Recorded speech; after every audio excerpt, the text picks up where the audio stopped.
So today I'm going to tell you guys a new UK stock that I have bought. I bought this stock around about the start of August, and it was a good fit for the portfolio because I wanted a little bit more exposure into this industry, and the valuation, the growth plan that they had in place just all made sense. So I did decide to pull the trigger at the start of August on this stock. So I hope you enjoyed the video. Let me know what you think about this stock in the comment section. Let's get started. So the stock I'm about to show you actually came through the Discord and the Patreon. A lot of my stocks nowadays actually come from the Discord and Patreon because there's like 500 members on there, and all the time people are flicking ideas through like, what about this stock, what about this stock? Honestly, it's like a great scouting network for stocks, and it came through the stock request. That's where I do a review on a stock around about 20 minutes long, and then I say if I like it, if I don't like it, if I'm going to buy it. And it actually came through the stock request, which was a really good suggestion. After doing the stock request, I had a think on it for a couple of weeks, and I decided to buy the stock in August. So if you do want to see content like that on the stock request, on the Patreon, and also 2 exclusive videos a week, we actually dropped a live Q&A session last night. Join through the link in the description. The Patreon is £5 a month. If you want some free shares, join Trading 212. That's personally for me, the broker, the investing app that I use and that I actually bought this stock on that I'm going to mention today. So the stock I bought is not Barrett Developments, but I do own Barrett Developments, and I have been thinking about buying more of this stock, and I really like the construction space at the moment. I think with these lower interest rates, the area is going to boom.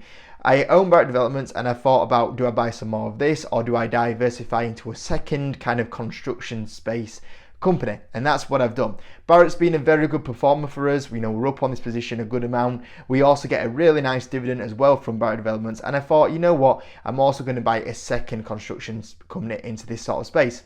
And the stock that I did buy, and the reveal, is a company called Eurocell. So I did buy a position in Eurocell, which is a lot smaller company. You can see Barrett Developments is an 8 billion market cap. Eurocell is 149 million market cap, so they're a lot smaller. 16 times earnings. That 16 times earnings is a little bit skewed at the moment because of a profit drop that's going on at the moment, which we'll talk about a little bit more later in the video. And it does currently pay a 3.8% dividend yield. So even if the stock doesn't perform amazing, you're still going to be picking up a pretty good dividend of this stock. Now the stock is a IPO that came around 2015, stock did okay, but recently you can see here it's fallen off a cliff, and the stock is actually now below prices it was at below its IPO level, which is quite surprising. But you can see here as the interest rates have kind of gone up, this stock has kind of suffered big time.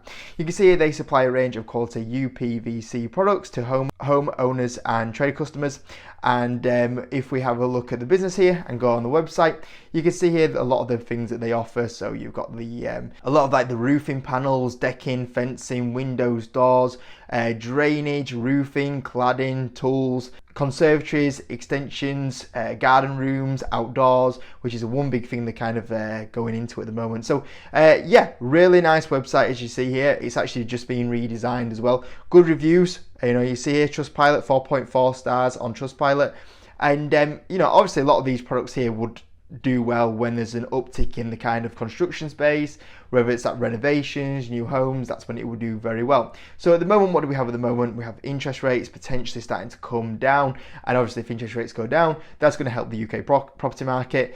With that being potentially new houses, you need windows, you need doors, or potentially like people are going to loan, let's say you want to do an extension on your house, you're going to be able to get that at lower interest rates as well. So it's also going to do things like if you want an extension, you're going to build like an extra conservatory or an extension on your house. This is the time when it's going to do, you know, very well. And a lot of people at the moment are waiting for that lower interest rate where, you know, that monthly payment they have is £300, £400 cheaper. I think that we'll see a bit of a boom in the industry, in the construction industry, when these interest rate cuts start coming in.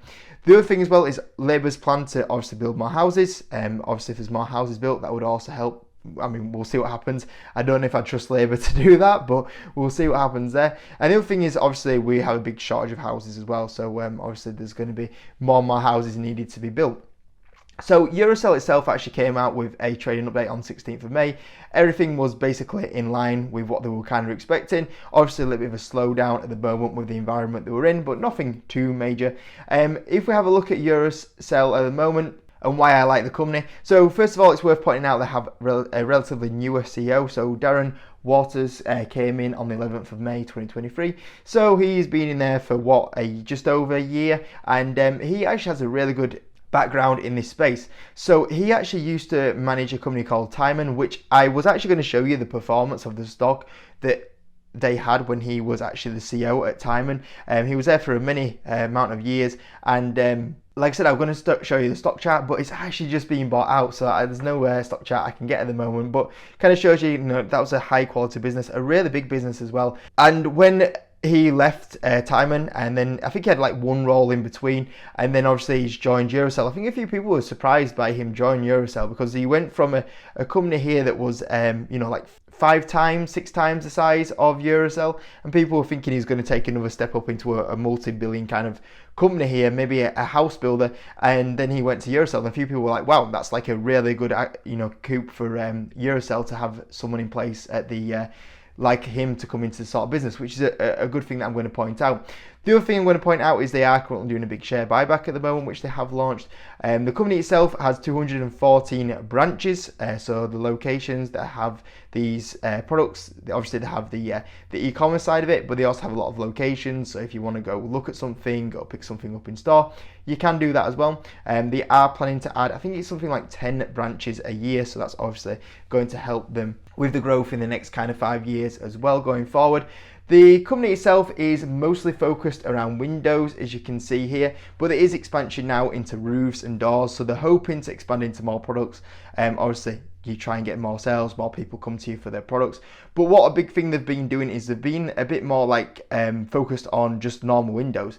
And then eventually the new CEO kind of came in, and he was like, well, why are we just doing windows? Like, we need to be expanding into like garden rooms, for example. So they actually only launched garden rooms in 2023, and you can see like these are quite popular. You know, people kind of go, I don't want to build a big 2-story extension. What I'm going to have is the single-story extension, or I'm going to have an extra room in the garden, which is a big area for them to kind of expand into as well. So there's a lot of expansion into new categories that they have going on at the moment. Now I took this slide, so you'll have to ignore me in the top right corner. It looks like I'm trying to catch a good flyer there. But the long-term plan is to get to 500 million in sales and 50 million operating profit with 10% profit margins. The way they're going to do that is to, like I said, you can see here, they're going to expand the branch sites to 250 sales. They're going to launch the windows, doors plus extended living range, and also increase the hopefully more sales in the website. And when we talked about earlier, they've just recently launched a new website, which actually looks really nice, as you can see here. It looks pretty impressive. There's also other things with improved operating profit margins, so like lower capex, for example, system upgrades. They say here 10% margin would be close to where they were at on their IPO levels, as you can see here. And the kind of bridge, as you can see here, from where they're at the moment of 2023 was 365 million in sales to the target of 500 million sales, is the new branches, the windows and doors, and selling more windows and doors. I don't know if I've got a slide here. Yeah, I have got a slide here. I'll save that for the next slide. So more windows, doors, extended living, which we talked about, obviously hopefully improving the digital channel, as you can see here, continuous improvement and other as well. And that's the bridge that they're going to have to get to that bigger amount of sales. Other things that they've got is, so the branches currently sell 1,100 frames per week, and they think that the capacity they can get to is 6,300 frames per week. So basically, you've got all these locations, and they believe that they can maximize the amount of sales that they have per branch. And obviously, that's all, you know, that's basically profit, because you've got the space and the capacity to sell. And if you were to do that, obviously you just, you know, the margins that you would make are very good, and that's how they expect to, you know, really expand their margins. And you can see like that's the current sales and the spare capacity and the maximum capacity that they have. One way they're going to do that is they are starting to install a new racking system. So basically they're able to create more space in the stores with like the window frames, for example, because the new racking system would have the ability to store more frames in the actual stores. And that's another thing that will help the margins. You've got more frames, you're able to sell more, your margins improve. So this is one thing that they've also added. They've added a new racking system into all of the stores, as you can see here. And they've got a phased rollout of this new racking system, which they did do a trial period in 6 locations, branch locations in Q4. And they're going to have a plan to have 54 branches live by the end of the year, with the remaining to follow in 2025. So this is something that we should start see coming in the next kind of few years as well. And also, as you can see, they're going to try and establish a supply chain and improve returns for the whole branch network. And that's where you can see the improvement going on at this chart at the bottom here. Now, let's look at some numbers here, because I've been talking a lot about why there's some improvements going on. Obviously, we've got the natural improvement because the environment's getting better, but there's also the new CEO that's coming in with these new ideas, like the new racking system, the new expansion into new products that are also going to drive up growth. Now, historically, this has been a company that actually has performed quite well. You look at since the IPO, you've got a nice amount of profit increase in here, you've got a nice amount of revenue increase in here. We talked about when they IPO'd, you can see here they actually had around about 9.5% profit margins. That's what they talked about that they want to get back to. That did dip a little bit towards the 2019, down to 7% profit margins. So they are looking to improve that a little bit more to where they were previously. Now, if we do look at the future growth, you can see the slowdown at the moment because of the environment that we're in. Those higher interest rates are kind of affecting the company at the moment. But you'll be able to see the profitability, even though the revenue is declining a little bit at the moment, the profitability has basically held up pretty well. And that profitability this year is going to come from those efficiency cuts. We see management say they're going to be a lot more efficient, and that's where you're seeing the efficiency starting to come in. So even though the revenue is going to decline a little bit this year, the profitability actually should still be pretty strong this year. And then hopefully in 2025, we start seeing that improvement with the lower interest rates. We start seeing the company go back up to growth, as you can see here, and also the profitability starts going up as well. Financial health wise, you're also picking up a really strong company here. They've actually just paid off a ton of the debt, as you see here. They used to have 17 million in debt. They've now paid that off at the moment. The only thing I'd be a little bit wary about is they are a little bit low on cash, but there again, it's okay because they've got no debt on there. And also, this year, if they do, they're going to generate around about 9 to 10 million in profitability. So that's going to be, once that low cash pile is going to be probably resolved very, very soon. And with no debt commitments, it's not too much of a major issue at all here. Dividend wise, like I said, they do pay a dividend. It was cut a little bit at the moment because of the slowdown that's going on, but hopefully that increases going forward. As you can see here, analysts are expecting a healthy increase in that dividend yield as well. So, if the profitability does come back, you might be sitting on a 8% dividend yield or something in 4 or 5 years time. Ownership wise, there has been a lot of insider buying, as you can see here. A lot of it was around the £1.10 range, £1.20 range, so it was a bit 20% lower than where you are at right now, but nothing ridiculous. So that's quite confident that you're seeing like the likes of the chairman of the board. He bought twice during this dip, and the CFO bought during this dip as well. So yeah, really good to see really chunky buys going on as well in the business, which gives you a little bit more confidence to buy. And like I said, the growth is a little bit skewed at the moment because of the drop in profitability. That's going to start coming back very soon. And when you start looking at the future numbers, you'd say at the moment Eurocell is trading at like 16 times earnings, but when you start looking at the profitability start coming back on a forward basis, it's actually down at 9, which is actually not too bad. And historically, a little bit hard to find out what historically it normally trades at, but it normally trades, as you can see here, before 13, I'd say somewhere between 11 and 13 times earnings. So it looks quite attractive from that point of view here. So let's run some numbers and let's see if this stock is currently undervalued. So looking at some numbers here, I had to update this from when I last did it because it has gone up a little bit since then.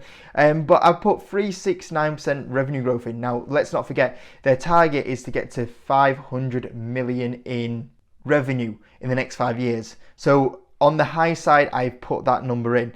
On the low side, would be quite conservative that they don't achieve the goal. So I've gone 369% revenue growth, profit margin of 568. Now at the moment they do around about 6% profit margin, so 4 is very conservative.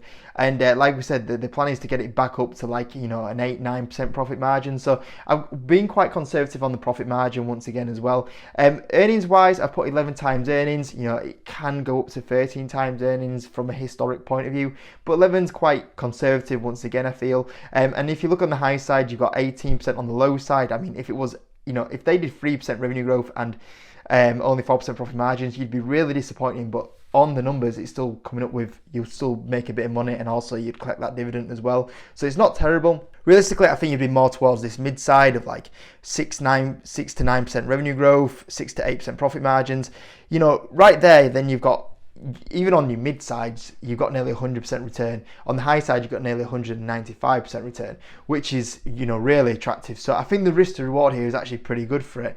I mean, what would be more attractive is if, let's say, they even manage to push that 9% profit margin. Let's be really bullish. I mean, I don't know if they'll do this, but let's just be, a little bit bullish. Let's say they get to 9% profit margins. Let's say they do push up to 13 times earnings. There's definitely a lot of upside there in that stock. So I don't know if he'll get there. That's been ultra bullish, but even on the conservative conservative numbers, you'd still make, in my opinion, still make okay money, and then also you're going to collect that dividend as well. So I'm seeing for the risk to reward levels here is quite attractive. So I was looking at this one, and I was looking at Barratt Developments, and I was thinking, I want another construction play here as the interest rates cut, and what's a good company that's positioning themselves in a good place. And when Eurocell was picked on the stock request, I looked at it and I thought, yeah, they've got the new management team in here, the new CEO, and it looks like he's, trying to do the right things. He's trying to get the company ready for the next steps with the new locations, maximizing the capacity, the cost cutting, the new products.